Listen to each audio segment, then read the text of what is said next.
آیت نمبر 30 وَإِذْ يَمْكُرُ بِكَ الَّذِينَ كَفَرُوا وَإِذْ اور جب یمکرو چال چل رہے تھے الذین کفروا کافر وَإِذْ یمکرو اور جب چال چل رہے تھے بکا تمہارے بارے میں الذین کفروا کافر لیثبتوک تم کو قید کر دیں اور یقتلوک یا تم کو جان سے مار ڈالیں اور یخرجوک یا تم کو نکال دیں۔ وہ یمکرون ادھر وہ چال چل رہے تھے، وہ یمکر اللہ اور ادھر اللہ چال چل رہا تھا، واللہ خیر الماکرین اور اللہ سب سے بہتر چال چلنے والا ہے۔ جس طرح ہم کلاس میں الفاظ معنی بک کے اوپر لکھتے ہیں، اسی طرح پینسل کے ساتھ انہیں کتاب پر نوٹ کریں اور میننگز الگ سے یاد کرنے ہیں، اور یہ ترتیب سے ترجمہ جو ہے یہ نیچے سے ایز اٹ از یاد کریں۔ دوبارہ سے سنیں، وَإِذْ يَمْكُرُوا اور جب چال چل رہے تھے بکا تمہارے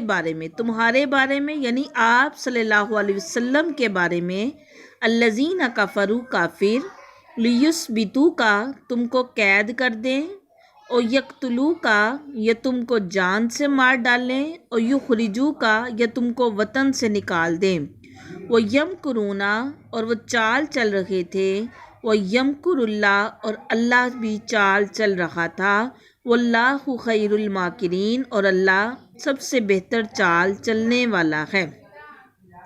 ان آیات میں کافروں نے آپ صلی اللہ علیہ وسلم کے بارے میں جو خفیہ چالیں چل رہے تھے ان کے بارے میں اللہ نے جو ہے وہ آگاہی دی ہے کہ کافر جو تھے انہوں نے آپ صلی اللہ علیہ وسلم کے بارے میں خفیہ مشورے کیے۔ انہوں نے کہا کہ یا تو آپ صلی اللہ علیہ وسلم کو قید کر دیا جائے یا جان سے مار ڈالا جائے یا پھر آپ کو جلا وطن کر دیا جائے۔ اب وہ اپنی چال چل رہے تھے اور اللہ اپنی تدبیر فرما رہا تھا، اور کافروں کی چال سے بہت بہترین چال اللہ تعالیٰ کی ہے۔ اللہ تعالیٰ نے نہ صرف آپ صلی اللہ علیہ وسلم کو ان کے سازشوں سے بچا لیا، بلکہ آپ صلی اللہ علیہ وسلم ان کافروں کے درمیان میں سے ہی ان کے سروں پر خاک ڈالتے ہوئے درمیان سے گئے اور ان کو خبر بھی نہ ہو سکی۔ اللہ تعالیٰ نے اپنے نبی صلی اللہ علیہ وسلم کی حفاظت فرمائی اور ان کو کافروں سے بچا لیا، اور وہ آپ کا کچھ بھی نہیں بگاڑ سکے۔ کافر آپ صلی اللہ علیہ وسلم کے گھر کے باہر گھات لگائے بیٹھے رہے، اور آپ صلی اللہ علیہ وسلم امانتیں حضرت علی رضی اللہ تعالیٰ عنہ کے سپرد کر کے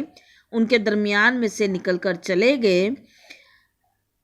کچھ دیر کے بعد ایک آدمی وہاں سے گزرا، اس نے پوچھا کہ تم لوگ یہاں پر کیا کر رہے ہو؟ انہوں نے کہا کہ آج جو ہے وہ ہم آپ صلی اللہ علیہ وسلم کے اوپر جو ہے وہ حملہ کریں گے۔ تو انہوں نے کہا خدا کی قسم میں تو ان کو یہاں سے تمہارے سروں پر خاک ڈالتے ہوئے جاتے ہوئے دیکھا ہے۔ جب انہوں نے اپنے سروں کو ہاتھ لگایا تو واقعی اس کے اوپر مٹی ڈلی ہوئی تھی، یعنی اللہ تعالیٰ نے کافروں کی نگاہ کو آپ